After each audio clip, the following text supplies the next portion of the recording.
Olá, continuamos. Livro Coletânea da Prosperidade, capítulo 8. Há de haver alegria.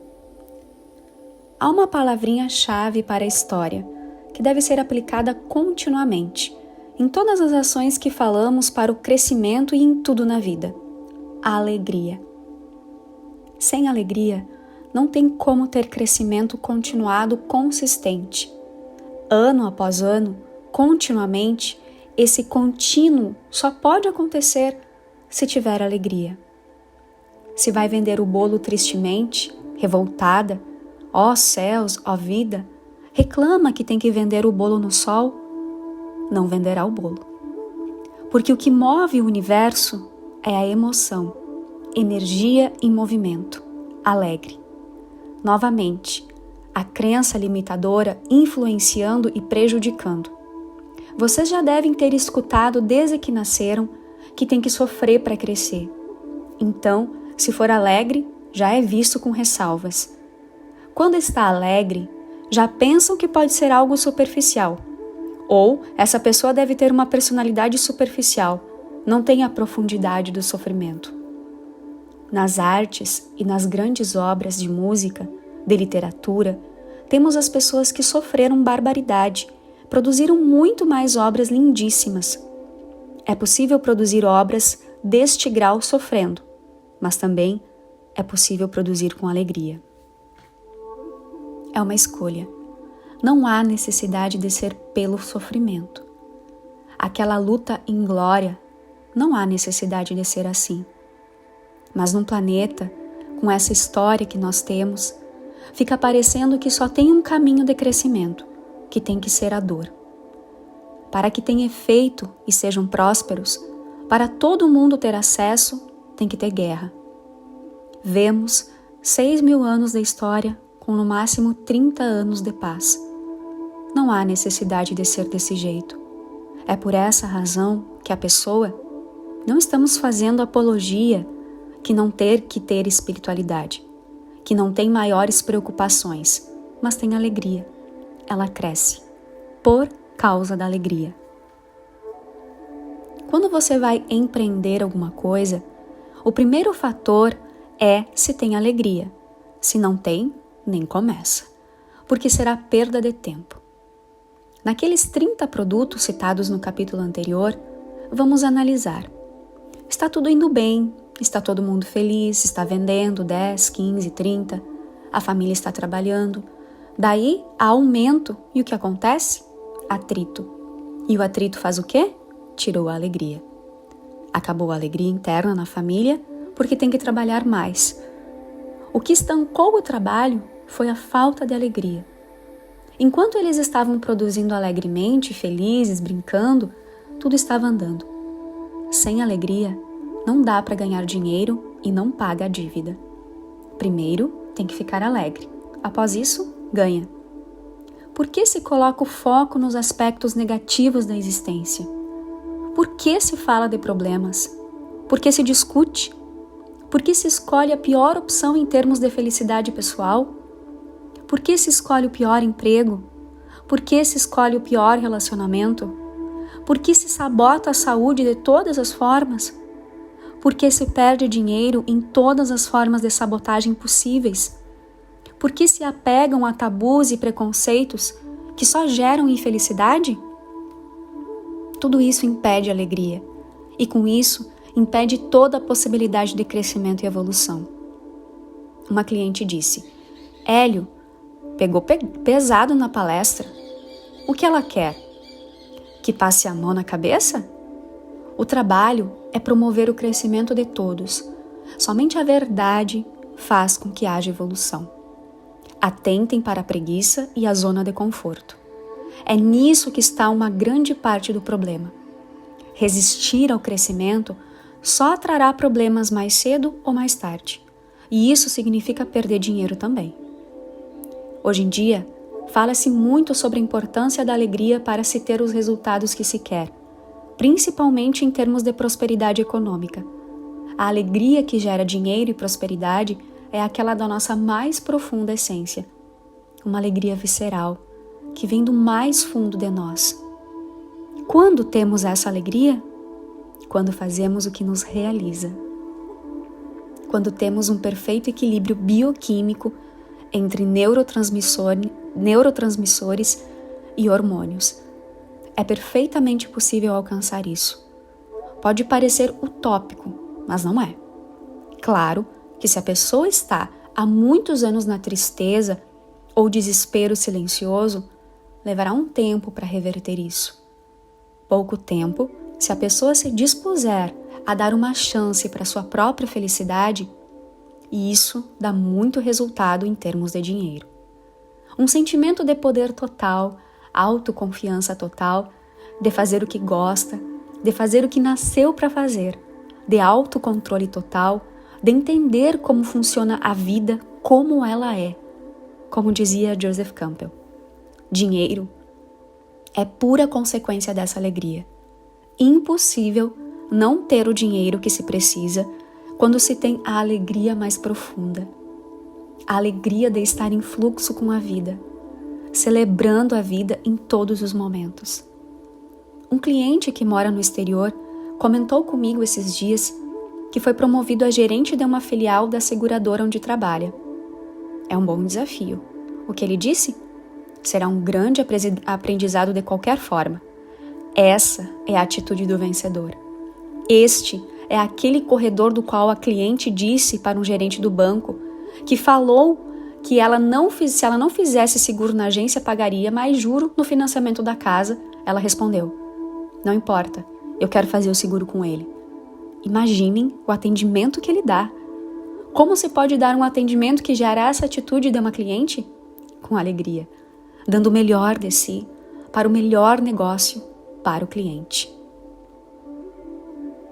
Essa alegria nasce de um alinhamento com a força.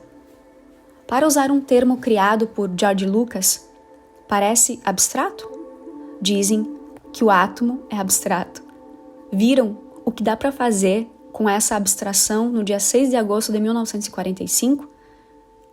Abre parênteses, Hiroshima e Nagasaki. Fecha parênteses. A mesma coisa com o dinheiro. Aumentam o seu faturamento, seus recursos, seus clientes, seus negócios sem parar.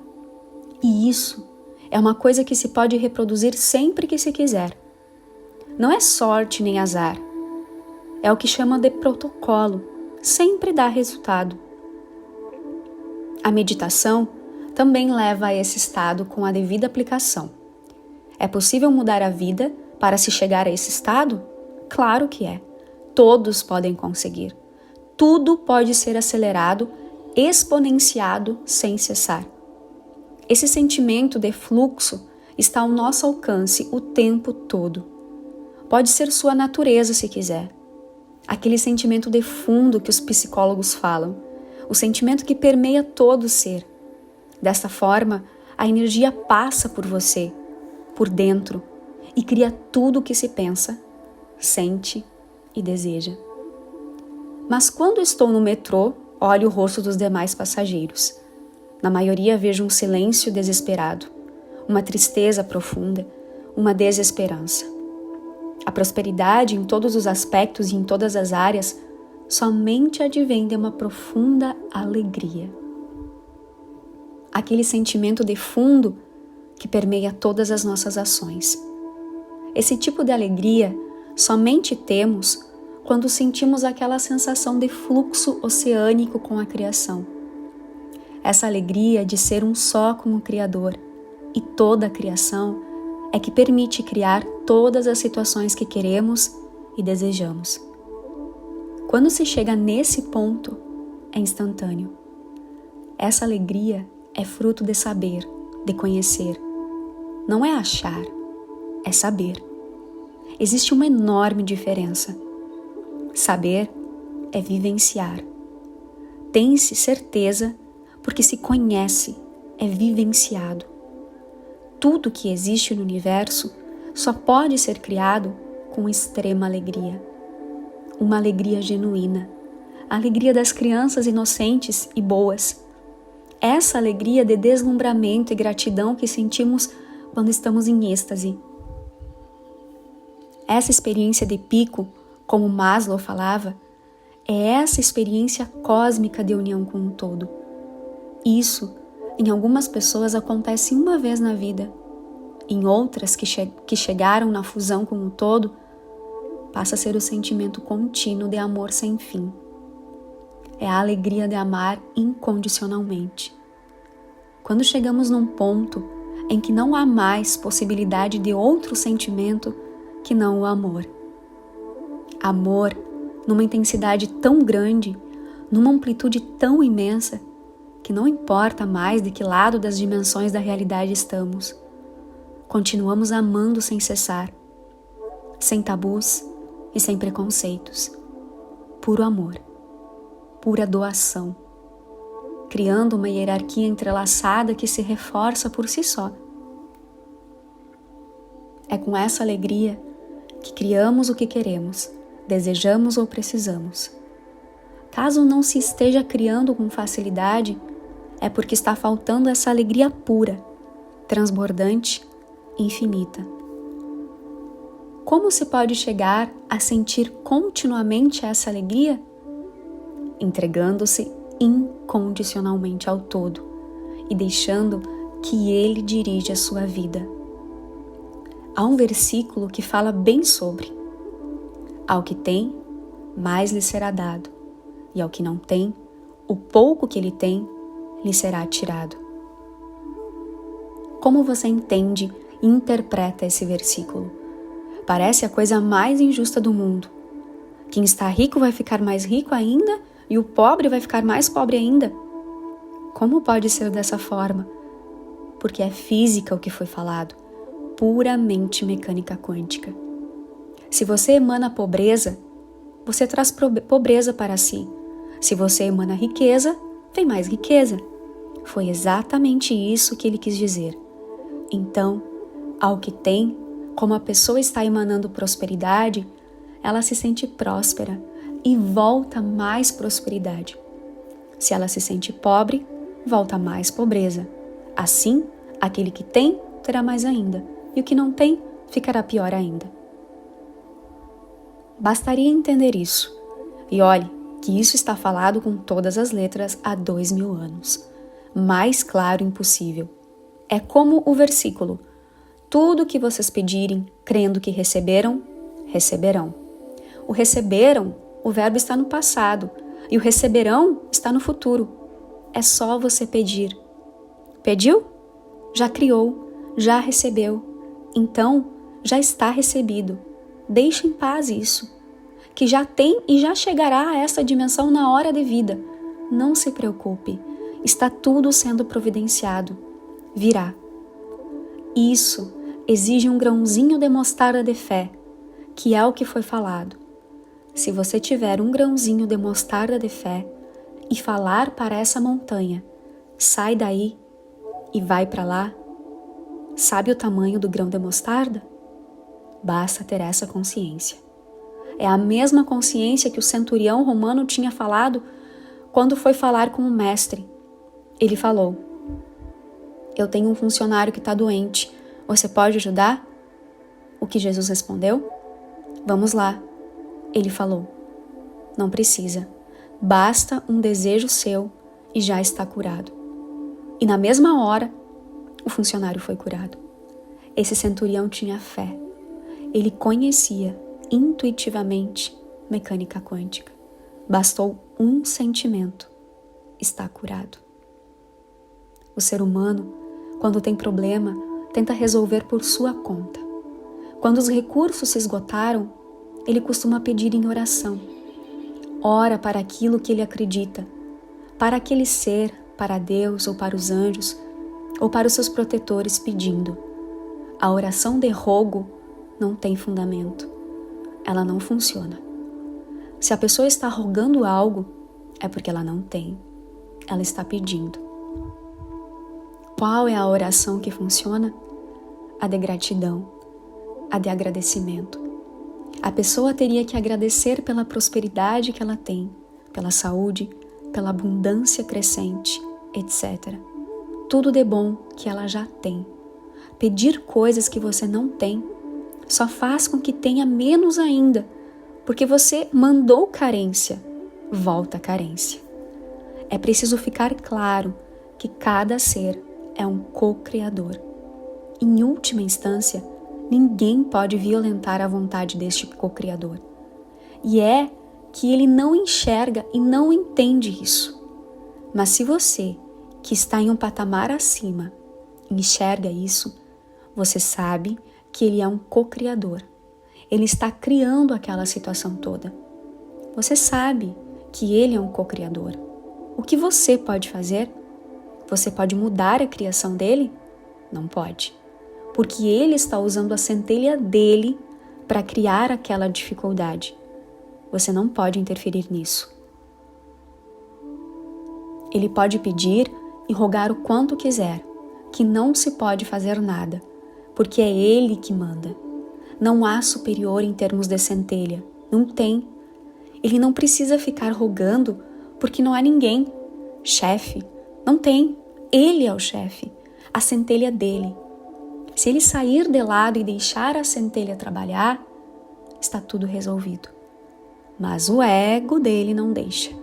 Como ele tem ego, ele se sente inseguro, ínfima parte no universo, e precisa pedir ajuda para o poderoso, seja lá quantos poderosos forem. Mas quem está na dimensão superior, já entendendo que é ele quem está escolhendo aquilo, não pode fazer nada. É o caso que eu acabei de falar. Se você pegar e der 10 mil reais para a pessoa, o que ela vai fazer? Vai acabar com aquele dinheiro e continuar na mesma situação. Porque se a pessoa tivesse consciência, não precisaria dos 10 mil reais doados. Não precisaria. Ela não estaria nessa situação. Se está, é uma prova de que não consegue manifestar aquilo que quer. O que adianta? Vai se dar o recurso e ela vai dilapidar o recurso, como se fala, e vai continuar na mesma. Porque qual é a consciência que esse ser tem? Aí piorou. Porque ela acha que se pedir, ela ganha. Então, continua não fazendo nada e vai pedir de novo e assim vai. E mudou a consciência dela para alguma coisa? Não mudou nada. Vai continuar criando a carência. Não há saída por esse caminho. Porque a única saída que existe é a expansão da consciência. É entender que existe uma centelha dentro de cada pessoa. É só isso. Feito isso, está resolvido. E seria muito rápido. Em tempo, uma questão sobre o caminho infinito. Hoje, no mundo, existe uma tendência a se criar ligas que combatem as coisas indesejáveis. Existem organizações que combatem as drogas, organizações que combatem a violência, organizações que combatem a fome. Isso funciona? Assim, com tudo isso que nós estamos falando, lutar contra algo é eficaz? Vamos lembrar, onde se põe o foco é onde você tem resultado? Se põe o foco em um problema, aumenta o problema. Põe o foco em carência, aumenta a carência. Põe o foco em prosperidade, aumenta a prosperidade. Se você põe foco no mal, o que vai acontecer? Aumenta o mal. Se não me engano, no livro Mentes Interligadas, Dion Hadden mostra uma pesquisa. Toda vez que é noticiado, por exemplo, um desastre de avião, na semana seguinte aumentam os problemas nos aviões. Por quê? Porque as pessoas passam a colocar o foco em problema, como viagem de avião. Há uma estatística mostrando isso. Tudo o que é noticiado aumenta. Por quê?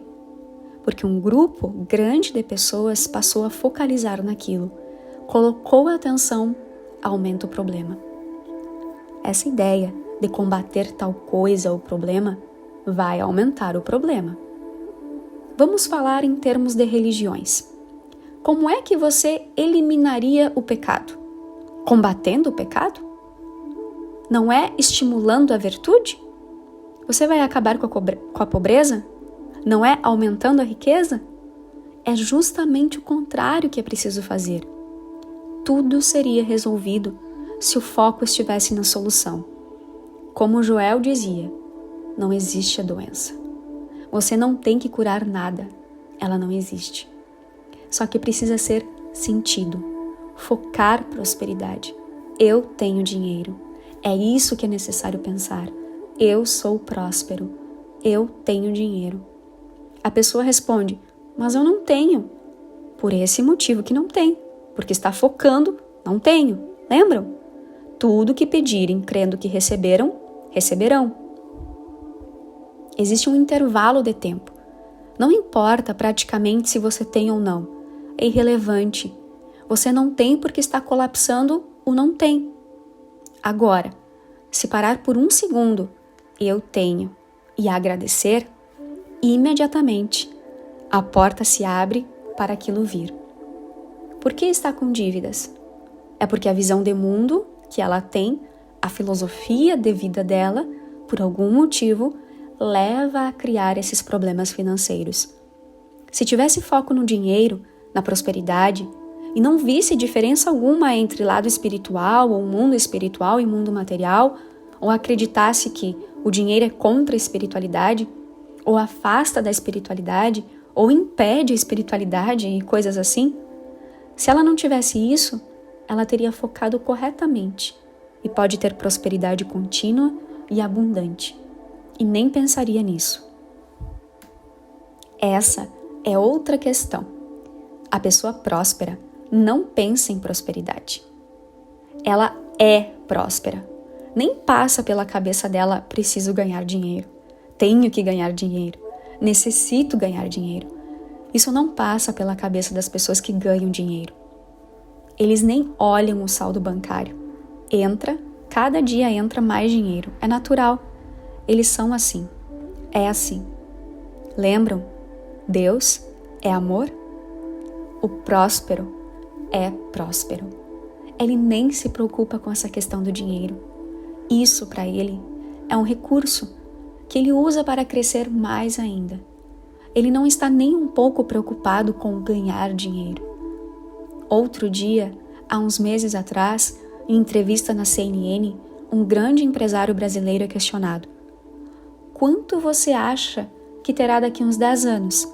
Ele respondeu: eu devo ter uns 100 milhões de dólares, segundo o andar normal das coisas. Ele não está nem preocupado. Esses 10 dólares a mais, 20 dólares a mais, 50, 100, é irrelevante. Não significa nada. São números. Precisa ter um balanço, ter uma contabilidade. Mas na vida dessa pessoa, o que significa mais 1 bilhão de dólares, ou menos $1, ou mais 30, não significa coisa nenhuma. Como ele é assim, o fato de pensar e trabalhar gera mais dinheiro. Então ele trabalha mais, gera mais dinheiro e ele se diverte com isso. É assim e acabou. Está tudo certo. Agora, aquele que fica preocupado, eu tenho que ganhar para comer, a situação é complicadíssima. Na teoria financeira, existem umas regrinhas de ouro. Ganhar, a primeira. Segundo, gastar menos do que ganha. Terceiro, poupar. Quarto, investir. Essa é a regra para se crescer financeiramente. Há um mês, 20 dias ou 30 dias atrás, se não me engano, na Suíça, um tipo de plebiscito. Perguntaram ao povo se queria trabalhar menos e o povo respondeu que não. Eles querem continuar trabalhando. Perguntaram, diminuir o horário de trabalho? E maciçamente o povo suíço respondeu, não, nós queremos trabalhar. Compara a Suíça com o resto da Europa, que está naquela crise terrível com seus feriados e feriados. Um tem prosperidade e quer trabalhar. Toda aquela riqueza e eles querem continuar trabalhando. Quer dizer, eles já entenderam como funciona o universo. Se eu continuar trabalhando, eu mantenho a minha prosperidade. Tudo melhora para mim, cada vez mais. Quanto menos eu trabalhar, tudo piora. Pois é, mas, como se fala, essa ficha é difícil de cair. Porque muitas pessoas, elas querem ganhar, até um ponto. para parar de fazer, para não fazer mais nada. Agora, imagina como é que a pessoa pode ganhar dinheiro com esse tipo de raciocínio, em que no fundo está a rejeição ao trabalho, a rejeição ao crescimento. Fica difícil ganhar. Essas regras que você citou são a coisa mais óbvia possível. Você ganha $100 no máximo, gasta 90, poupa 10. Esses 10 poupados durante um tempo gerarão um montante que dá para você aplicar. Isso gera renda.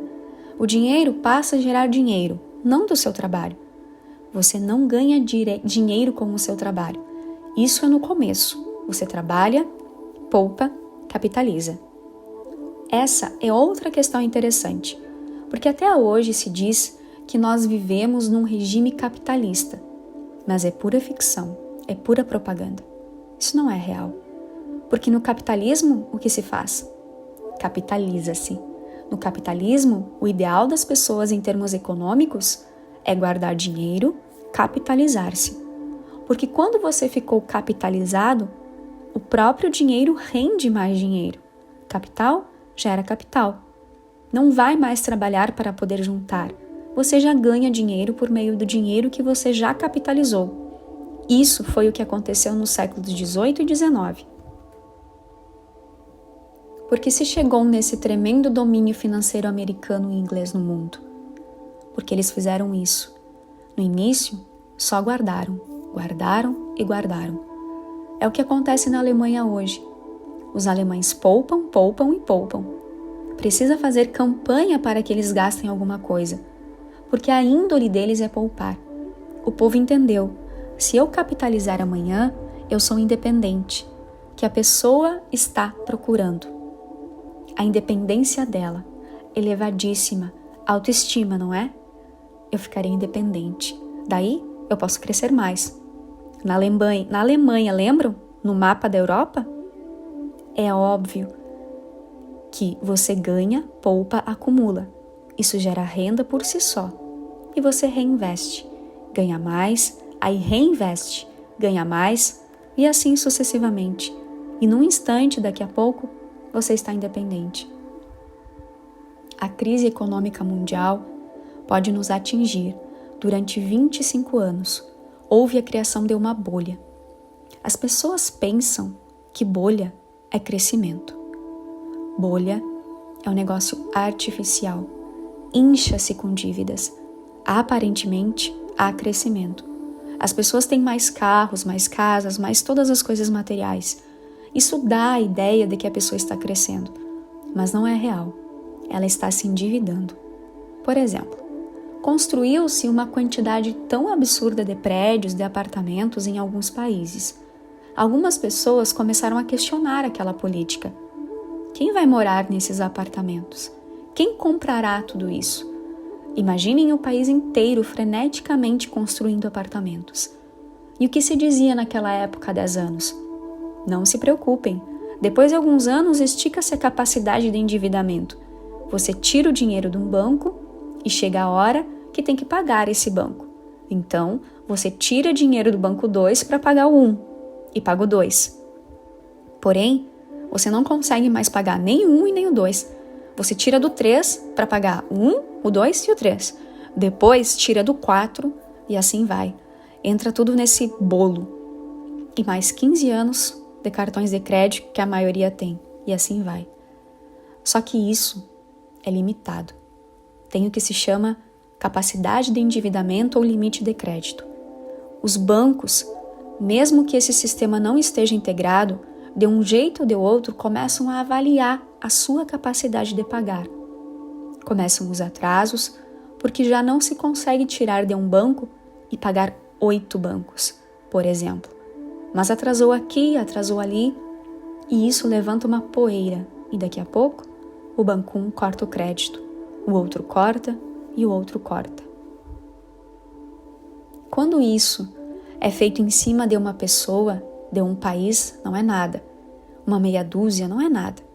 Mas se tem milhões de pessoas, ou praticamente o país todo, fazendo dessa forma, chega uma hora que o país todo não tem mais como girar a dívida. Não tem mais de onde tomar recursos. Mas isso são praticamente todos os habitantes economicamente ativos. Aí, para. A bolha veio crescendo, crescendo, e são vendidos cada vez mais apartamentos.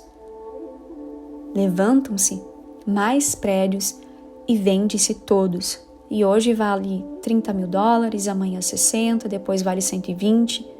Depois o sujeito já compara um apartamento, porque daqui a 3 meses já subiu 30%. Então, ele vende, compra um mais caro ainda. Daqui a 3 meses, ele vai revender e vai comprar um outro mais caro. Isso é, nominalmente, o patrimônio dele está subindo, porque antes ele tinha um apartamento de 100 mil, e agora é de 50, agora é de 220 e agora é de 380. Nós estamos assistindo isso aqui no Brasil igualzinho. Na prática, o dinheiro não existe. Quanto vale seu apartamento agora? 400 mil? E amanhã 480? E depois de amanhã? Mas o dinheiro, de fato, não existe. O que acontece? Quando essa capacidade de endividar-se chega ao limite, que já não salda mais nada, e aí? A bolha estoura. Quanto vale o apartamento agora? Os apartamentos começam a valer menos, 30%, 40% a menos. Daqui a pouco é metade. A pessoa comprou por 200 mil e agora vale quanto? Vale 150, 140, valor real, valor de mercado.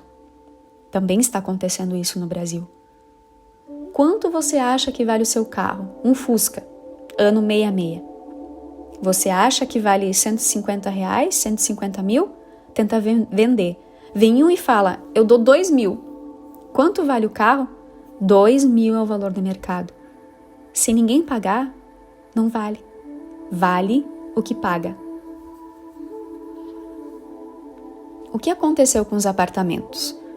Agora eles valem menos do que o sujeito pagou. E não tem ninguém para comprar, porque todos estão endividados. De onde que vai tirar o crédito para comprar o apartamento? Em 1929, na crise em que as ações despencaram e só voltaram ao nível de 1929 em 1954, ou seja, demorou 25 anos para a cotação voltar ao nível de 1929. E só voltou porque aconteceu a Segunda Guerra Mundial no meio da história, que provocou a produção em massa de equipamento bélico e ativou a economia no mundo inteiro. Só voltou em 1954 porque houve uma guerra mundial. Não terá nenhuma guerra mundial pela frente, portanto, a situação é extremamente complicada.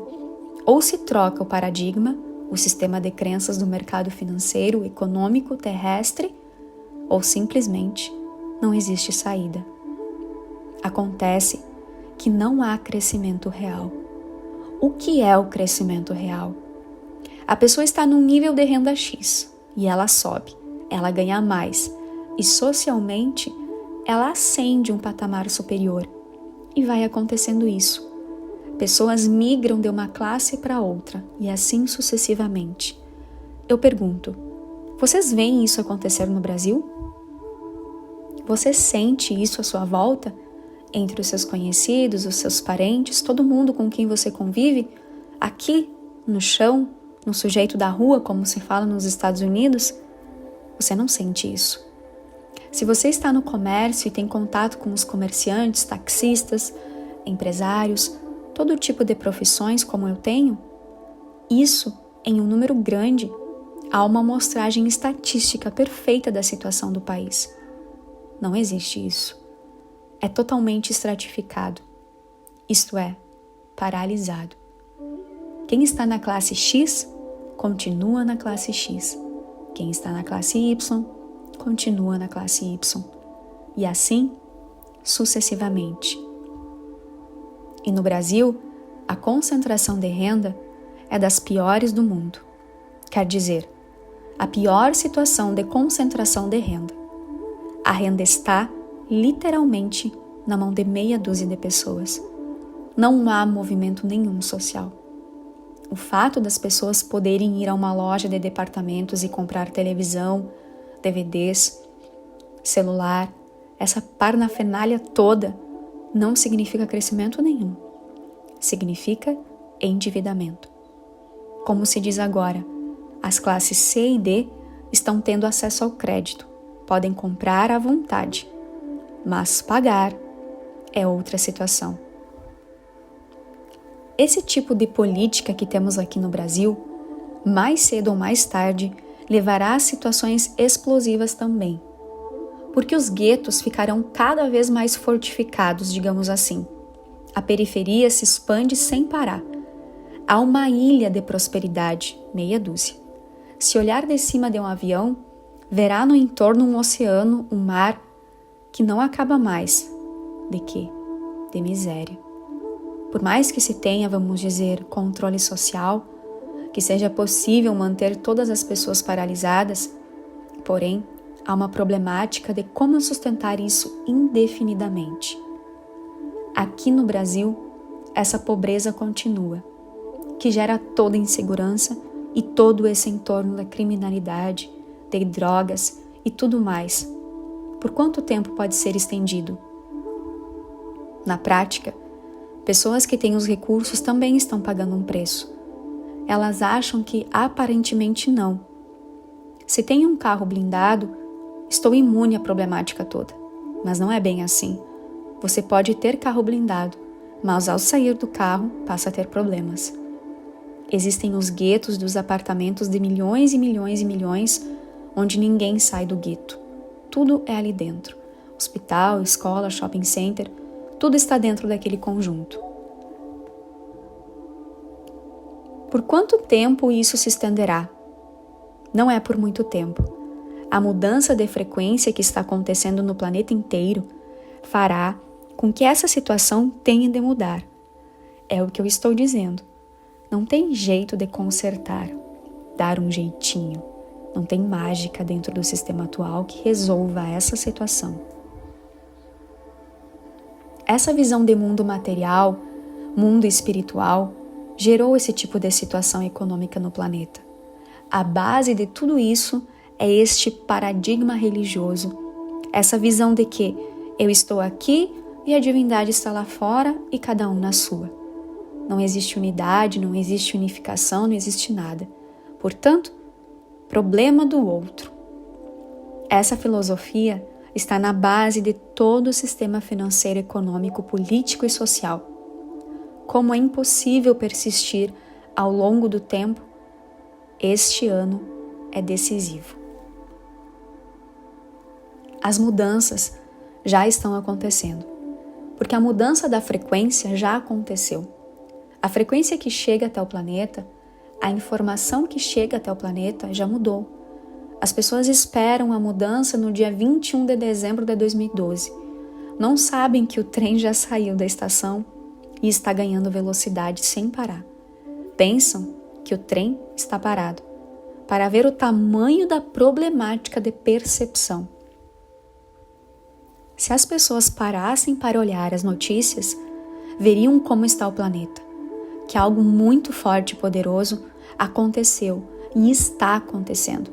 Isso já aconteceu, e não é em 21 de dezembro, e não vai parar em 2012, a frequência vai continuar aumentando e atuando em 2013, 2014, 2015, 16, 2020, 21, 22, 23 e assim vai.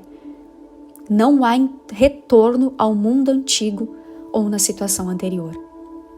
Se não mudar nada do que você acredita, não haverá resultado algum, porque o resultado que acontece é única e exclusivamente pelo estado de consciência da pessoa.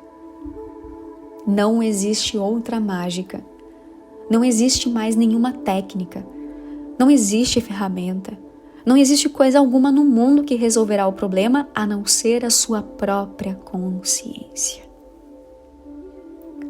Só altera mudando a consciência.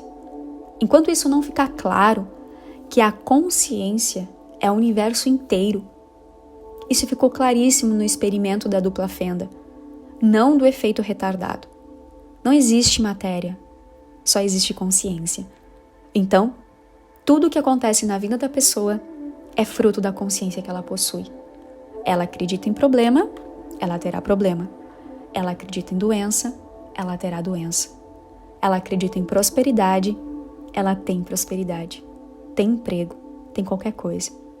É puro estado de consciência. Pensou, é difícil? Passou a ser difícil. Não dá para conseguir isso? Não dará mesmo. Dará tudo errado. Dará tudo errado. Ad infinitum. Fica lá. Fiquem lá no umbral com milhares e milhares eternamente. Se não for alguém até lá e bater no seu ombro e te acordar, escuta. Quando se vai para o umbral, para fazer atividades do tipo ajuda, é para recuperar algumas pessoas, resgatar. Existe gente que está lá chafurdando na lama, se agarrando num monte de barro pensando que é um monte de ouro, ok? Toda pessoa que é apegada ao dinheiro cai nessa situação. Ela acha que é um monte de ouro e se agarra na terra, na lama, no umbral. Portanto, alguém que vai lá pela primeira vez, que não tem noção de como é a consciência humana, mas tem compaixão, dá uma olhada naquilo e fala: coitadinho, vou ajudar esse sujeito. Quem é mais experiente fala assim: não perca tempo, porque dará na mesma, não adiantará nada. E o outro responde: não, mas deixa eu tentar. Então vai, é instrutivo. Então, a pessoa vai até lá, agarra o cara que está na lama, tira ele de fora da lama, soltou. Ele de novo já mergulha na lama de novo. Por quê? Ele continua vendo ouro na lama. Ele não mudou nada na consciência dele. Então, como é que faz para recuperar essas pessoas? Adianta ir até lá e tirar? Não adianta. Ela volta. Você tira e ela volta. Tira novamente e ela volta. Só quando muda o estado de consciência é que ela pode ser recuperada. Até lá, não há o que fazer. E para mudar o estado de consciência, já viram quanto tempo dura? Quanto que demora? Tudo muda quando cada um mudar. Cada um mudar. Se essa massa for grande, não segura mais. Mas esse processo só acontecerá quando os demais e o entorno perceber que é muito vantajoso. No início vão questionar: eu levo vantagem em quê? A resposta: em aplicar mecânica quântica. Eu apliquei mecânica quântica e ganhei dinheiro. Resolvi um problema aqui, resolvi outro ali, resolvi mais esse outro e estou feliz da vida, porque eu tenho todos os neurotransmissores no ponto ótimo. Portanto, eu estou feliz, independente de qualquer coisa externa. O que é felicidade? É uma homeostase. Você tem o seu organismo funcionando no ponto ótimo de equilíbrio. Se seu organismo tem todos os neurônios com dopamina, serotonina, ocitocina e etc., no ponto, qual o problema que você tem na vida? Nenhum. Você é feliz. Não é que se está feliz, você é feliz. E isso aumenta o campo magnético, atrai oportunidades, atrai negócios, atrai dinheiro, atrai tudo o que você quiser, visto que é magnetismo. Não tem como escapar daquilo. Se eles virem esse estado de ser, o mundo muda.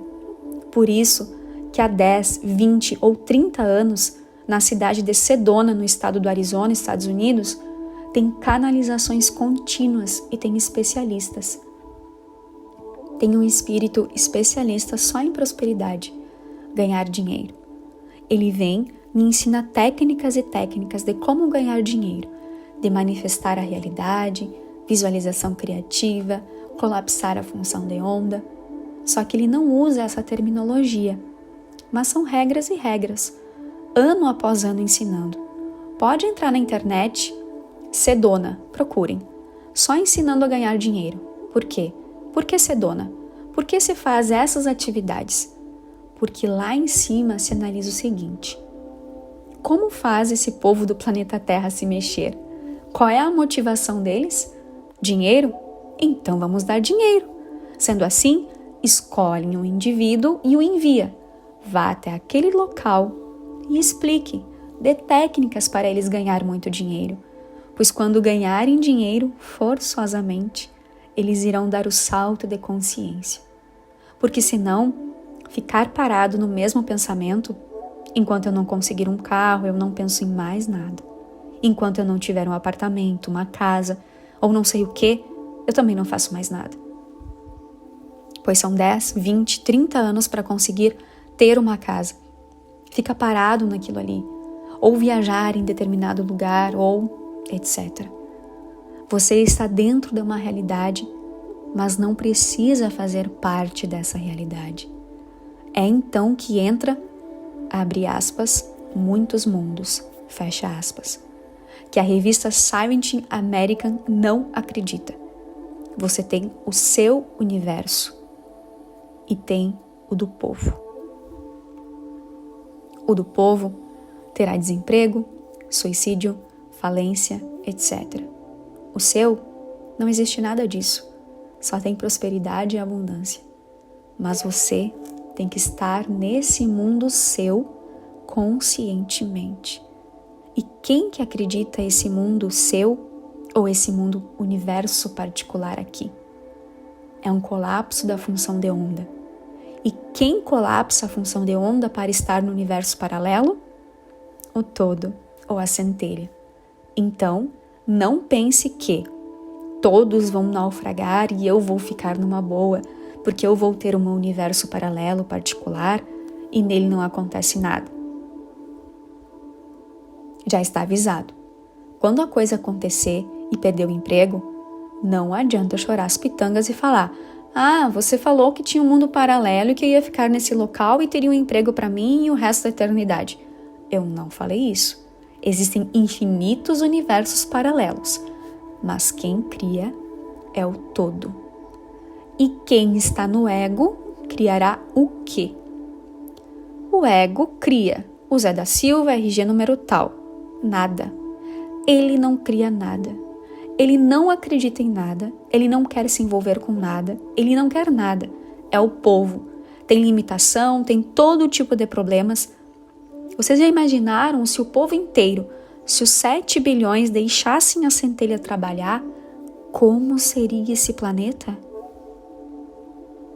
Acha que um vendedor de uma concessionária de automóveis que falsifica o lerite para vender um carro, ele está deixando a centelha trabalhar? Ou é o ego dele que está trabalhando? Quem está falsificando o lerite para passar um cartão para frente? E não importa se o sujeito pode pagar ou não pode pagar. Acontece aos milhões esse tipo de atividade. O que vocês querem que aconteça com essa pessoa? É o que está acontecendo. O sistema inteiro vai à falência. Agora, como está na pré-falência, está todo mundo tranquilo, no dolce forniente, até que se chegue um dia para trabalhar. Se não me engano, 21 de setembro de 2008, se não me engano, e lá tem um cartaz na porta, falida. Retirem seus bens pessoais e vão embora que acabou. Desapareceu a empresa. Puxa, mas esse banco possui 150 anos. É, mas não tem mais, acabou, tá falido. 600 milhões de passivo. Fim. No entanto, enquanto essas pessoas estiverem lá, o que eles fizeram? A mesma coisa que os outros. Falsificaram a lerite para passar as casas no subprime, um crédito de risco, para um indivíduo que não tinha como pagar, mas era a meta de vendas, precisava cumprir as metas. Portanto, nós precisamos vender de qualquer jeito. É necessário vender 20, 30 carros, não importa. Entrou aqui e precisa sair com o carro. Falsifica-se tudo. E problema da financeira, problema do banco. Vamos empurrando. As minhas metas eu cumpri. Isso é ser vendedor? É a palestra de outubro. E quantos gerentes de banco compactuaram com essa coisa no mundo inteiro? Agora reclamam. Nós não temos nada a ver com isso, coitadinhos de nós. Vamos ficar desempregados, vamos à falência, vamos perder nossas casas, carros, etc. Coitadinhos. Pois é, mas foram eles que criaram esse esquema. Entraram também todos os deputados, senadores, governadores, presidentes e o parlamento do planeta inteiro. Mas o povo pagará também, por omissão. Subiu em cima do muro. Nota-se que é complicadíssimo expandir a consciência da humanidade. E quando não se quer expansão da consciência, fecha-se, ignora-se o todo. Então você fica por si só. Como é que terá ajuda? Existe um negócio chamado livre-arbítrio. Ninguém empurrará nada garganta abaixo. Que você será feliz na marra? Não existe isso. Será feliz se quiser. Terá saúde se quiser. Terá prosperidade se quiser. Ninguém fará força. Você é livre. Aprenderá pelo lado mais difícil? Paciência.